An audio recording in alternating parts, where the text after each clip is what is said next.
is Friday morning, 7:31, 50 degrees outside in downtown Rochester, and it is time for the First Federal Program. Good morning, Dick. Good morning, Paul. You didn't say it was a nice morning.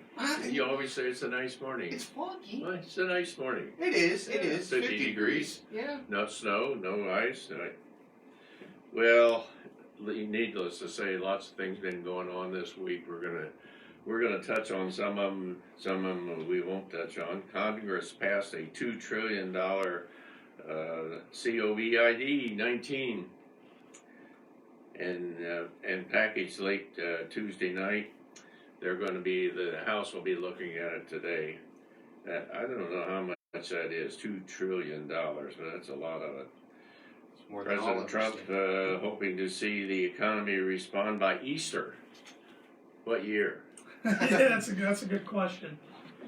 Tanner Lee, glad to have you here this morning. Glad Thank to be you for here. coming in this bright, sunny. No not too sun. sunny.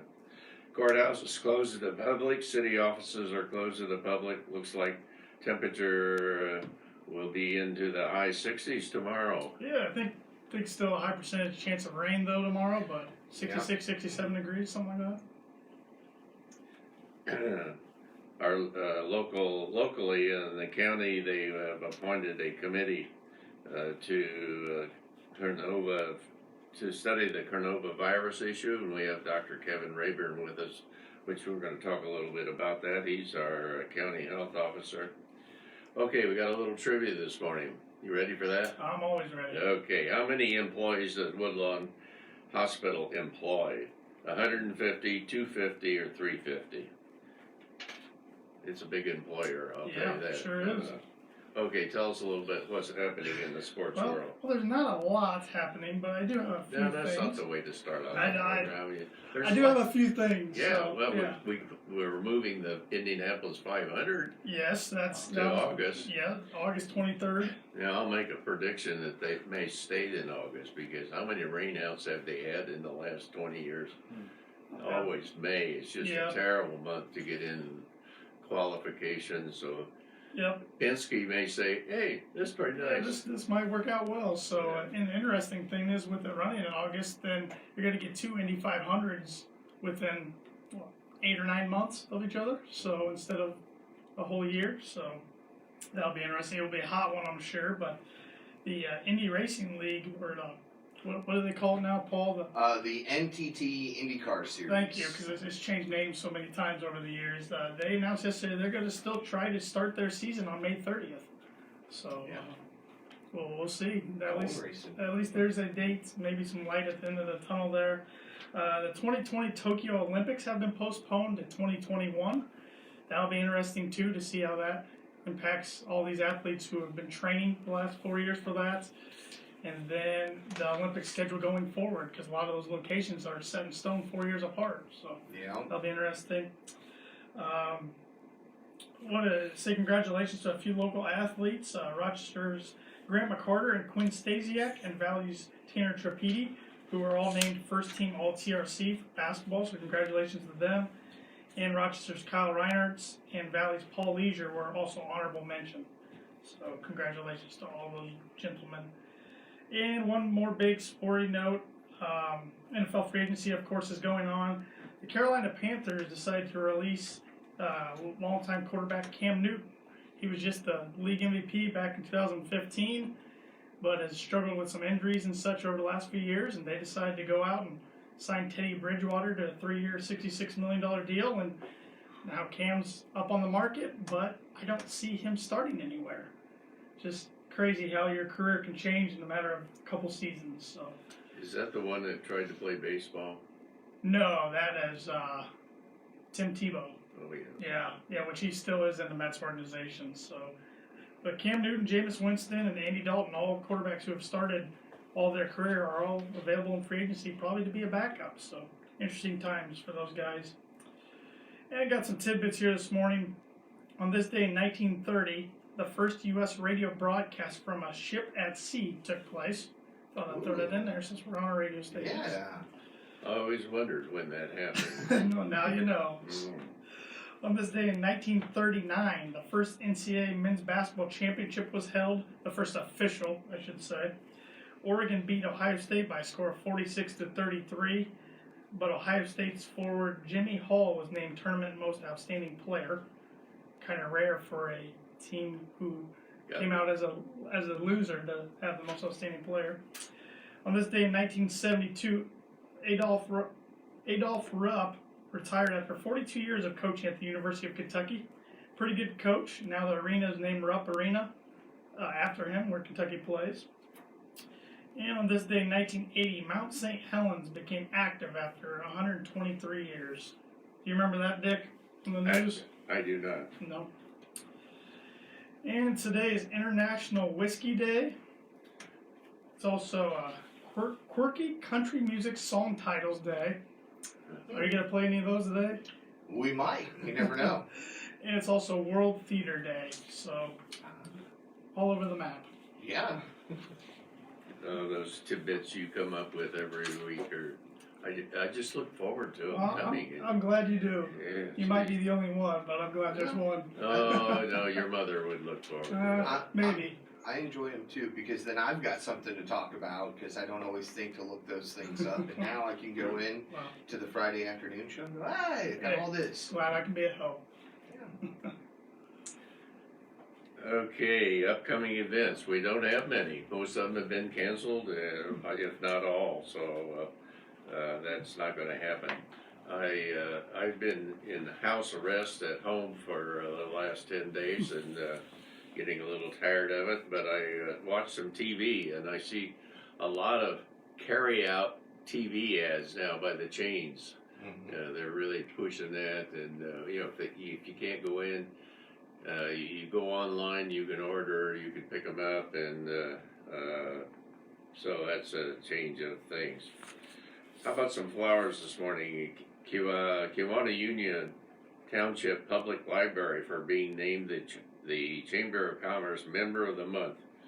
That library was organized in 1905, and it became a Carnegie Library in 1914. There are lots of Carnegie libraries around. Akron's got one. Rochester used to have one. When they built the new facility here, they did away with that. But the cost of the Carnegie Library in 1914 was $8,000. It's a very nice library. I've been in it several times. A few years ago, they got a nice grant from the government to make it handicap accessible. They put in an elevator and they built onto it, and so congratulations to them. Okay, in money news. Oh, if you're interested in the stock market, it's not for the weak of heart. It closed up yesterday about 600, and I see this morning in the futures they're predicting it being down about 500. It closed at 22,532. It got down under 20,000 earlier this week, and it's not unusual for it to go up or down 1,000. So we got lots of things happening. The survey of our virus recorded because of it 3.3 million Americans filed for unemployment last week. Ooh, that's not good. But we got that $2 trillion gift package coming, so in that it indicates that they will pay the unemployment $600 a week. Now, that's probably more than some of them even make. So we'll see what happens. Interest rates stayed pretty flat this week, up and down. We lowered yesterday half a point on fixed rates. On 30-year fixed rates now we're 3.5%, and on 20-year fixed rates we're 3.375. That's the rate. Okay, at First Federal today we're open until 5 o'clock, and on Saturday 8:30 to noon. We offer many different mortgage products: USDA, FHA loans, conventional loans, one-step construction loans, premier first-time homebuyer loans, and more. Our loan originators, Ben Dalton and John Schaefer and Stacy Wilson here in Rochester, can provide you with more details. You might want to take a look at refinancing. Take a look at what current rate you have. Rates are really low comparatively speaking right now, and it might save you some money. So talk to those people. They can give you some ideas on that. We also offer financial services. Contact Mark Buvo or Brian Bell today for more information. Like us on Facebook, follow us on Twitters, and we're on YouTube now. YouTube, Instagram, LinkedIn, all over the place. We're the only locally owned bank in Fulton County. We don't want to be the biggest, just the best. I want to thank all of our employees, of which we have about 150 in our 6 different locations of cooperation through this crisis.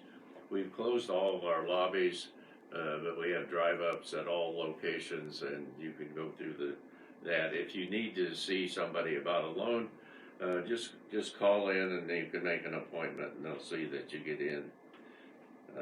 We're FDIC insured, and our equal housing an equal housing lender, and our NMLS number is 399927. Our guest this morning is Dr. Kevin Reyburn. Welcome, Kevin. Glad to have you with us. Good morning. You're the county health officer. You're responsible for everything that goes on here health-wise, right? I hope not. Oh, okay. All right. I see you established this commission or this committee recently here in the county. Tell us about that. Through the emergency management system, they've established a coordination between all the different services, the police, the fire, the emergency management system, 911, and the health department. Normally, in the case of a natural disaster, you have either the fire department, the police, or the lead. But when it becomes a epidemic, the health department becomes the lead agency in this particular case. So I've been put in that position, and the health department's been put in that position. So we're working all together to make sure that all services that are needed are going to be met when we need them. Well, I understand that we have one case that we know of in Fulton County. Correct?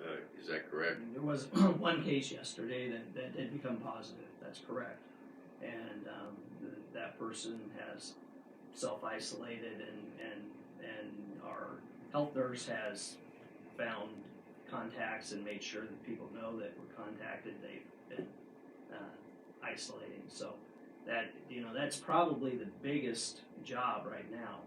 And people say, well, what do we do? What is it that we do for this? The health department finds out who's been in contact, finds these positives, gets these people the information they need, gets the employers the information they need to get the close contacts out and away from others for the next 14 days to make sure that we try to decrease the spread of this disease. Quite a job. It's we have one person right now doing that, and that's why, like I said, we established this ability to pull in other agencies, and that may be something that we have to pull in other agencies to help out with.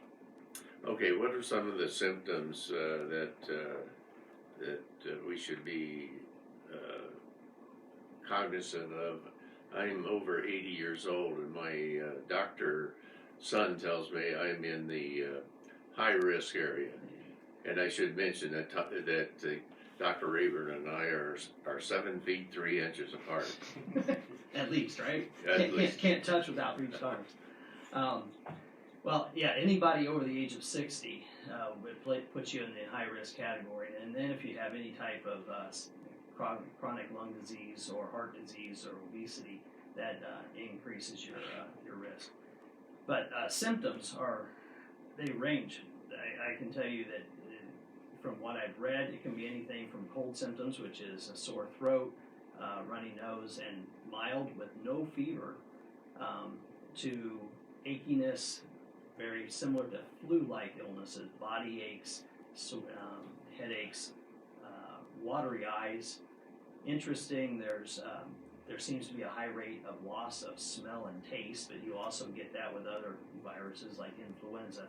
But it seems to be a lot of people describe this loss of smell and taste. And then some don't develop a lot of upper respiratory. They may just have body aches, or they may just have stomach aches and throbbing headaches. Fever, some have fever again, some have high fevers, 103, 104, some don't have fever at all. So that's what's making this such a difficult case for people to say, oh, okay, I know I have it. You know, you have chicken pox, you know you have chicken pox. You get spots, they look like little dewdrops on a rose petal, and you have fever, and hey, you have chicken pox. But with this, it can be a variety of so many different things that mimic other illnesses that we see daily, that it's very difficult. And you know, all the primary care physicians and the ER physicians are on the front line of this, and every day we're seeing multiple patients come in with symptoms that very well could be coronavirus. Okay, so I have these symptoms. I have a couple symptoms. What should I do? If you have cold symptoms, you're not having any difficulty breathing, you are not having problems keeping fluids down, so you're not dehydrated, and you otherwise are doing okay, basically isolate yourself, stay at home. At this point in time, there's not enough tests to be able to say, hey, I have these symptoms, I want to test it and see if I have coronavirus. We can't do that.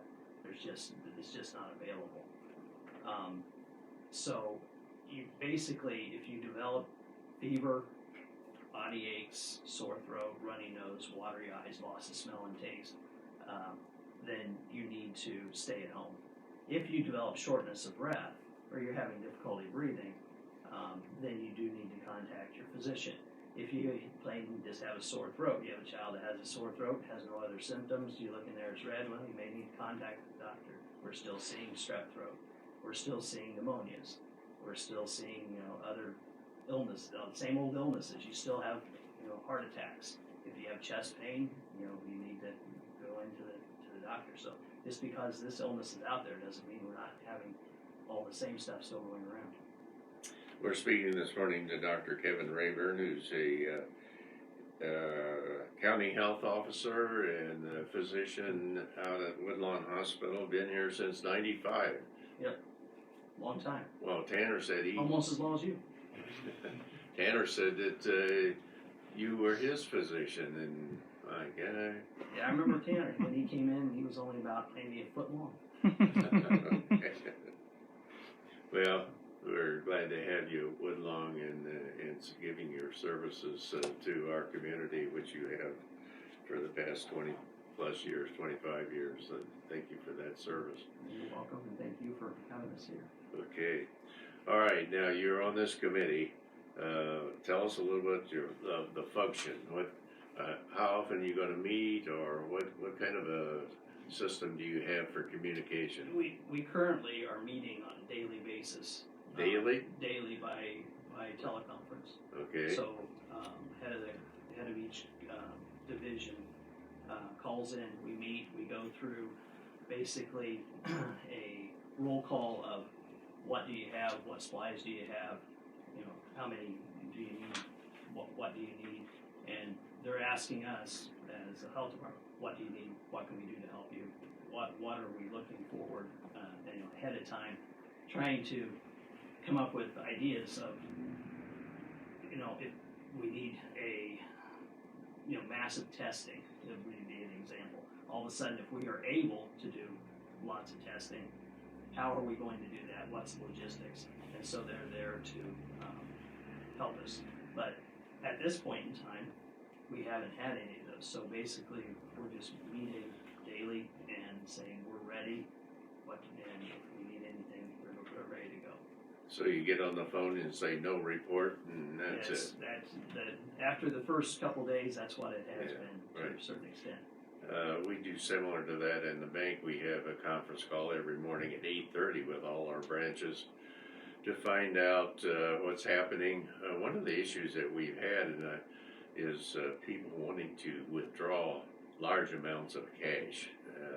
One gentleman wanted $50,000 cash. Your funds are perfectly safe in an insured institution such as ours or any of our competitors.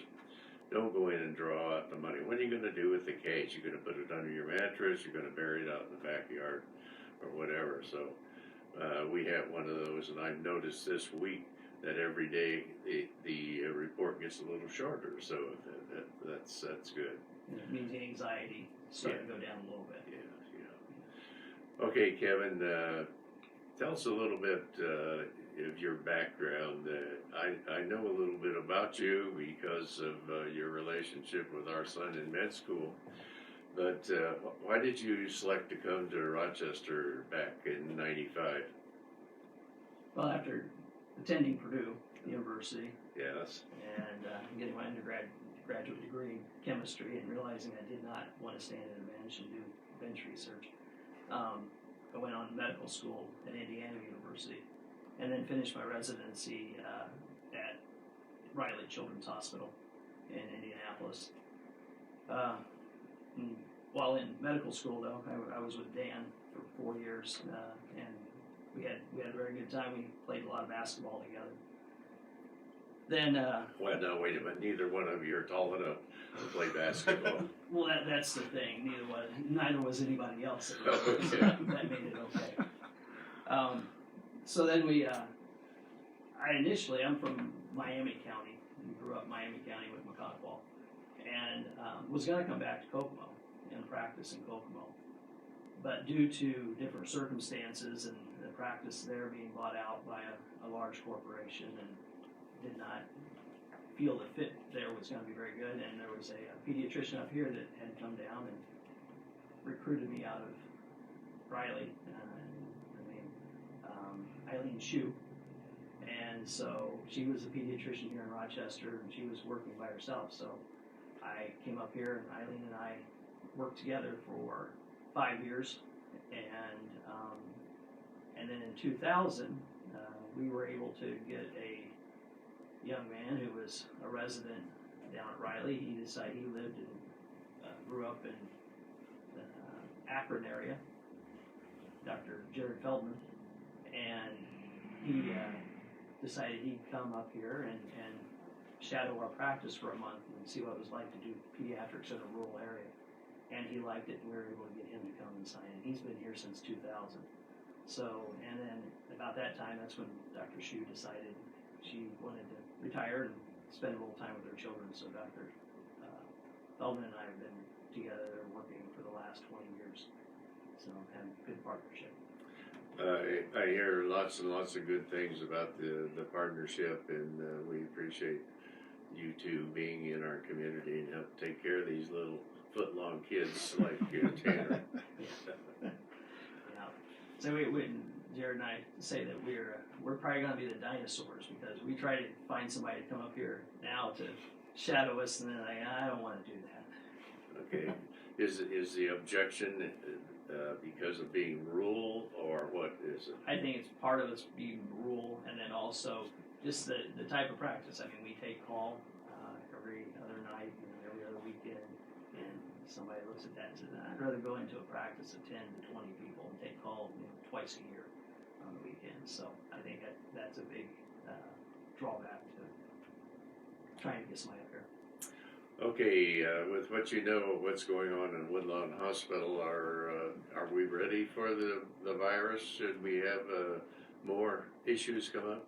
We are prepared and ready for the virus, and even today, when we had a case come in positive in the county yesterday, they moved up to the next level, and so currently at the hospital, you basically have to assume anybody that comes in the hospital is a potential patient that has coronavirus, so they have locked down to basically no visitors, and when you do come in, they're taking temperatures of every person that comes in to, if you have a fever and you're not the patient, you're not coming in the building. So we also are ready for sick patients. So if somebody comes in and needs to be placed on a ventilator because they have coronavirus, and you hear that there's, not enough ventilators out there. That's not necessarily the case right now. There are ventilators, there are ICU beds, and we have ICU beds here, and we're ready. The interesting thing, you look at the United States and Italy, and in the United States, we have 3 times the amount of intensive care beds per capita than they do in Italy. So when you look at that, we were prepared before this happened for something like this. I don't think we should allow the governor of New York, Mr. Cuomo, know that we've got plenty of ventilators and beds. He'll come get them maybe. I don't know if we have plenty, but we have them. All right, Kevin, you mentioned that if I have these symptoms, to call my personal physician. What about if I don't have a physician? What do I do? If you don't have a physician, you can call Woodlawn Hospital emergency room. They are taking calls. It's 574-224-1131, and they are screening the calls. And if you are positive for the screening questions, they will then have you come in and have you stay in the car, actually, but come in through the emergency room bay, and they will swab you outside for testing. But you have to hit the criteria and meet the criteria for testing. The point we're making is you just can't walk in there and say, "Hey, I'm sick." That's correct. That's correct. Yeah. If you're sick, we want you to call first if you think you have coronavirus. Kevin Reyburn, doctor, thank you for coming in today. Thank you for services to our community over the past 25 years. You've been a great asset to us, and I appreciate the update that you have given us this morning. Thank you very much. All right, our trivia this morning was, how many employees does Woodlawn Hospital employ? 150, 250, or 350? Okay, Paul. Well, I was sitting here thinking, and I was leaning one way, but then you said First Fed had 150, and then I looked at Woodlawn, so I'm gonna guess the biggest and go 350. 350, that's about right. Full-time equipment's 350. You're getting really good, Paul, I tell you. I'm making sure I have my coffee before this program All starts. right. That way I'm awake and the brain's functioning somewhat. Okay, let's close with these words of wisdom from Robert Collier, who's an American author. He says, "Success is the sum of small efforts, repeated day in and day out." You can relate to that, Kevin? Yeah, very, very much so. And I heard the New York Governor Cuomo say yesterday, when pressure is on, that's when you really see what a person is like. Thank you. Thank you. Thank you, Tanner. Thank you, Kevin. Thank you, Paul. We'll see you next week. All right.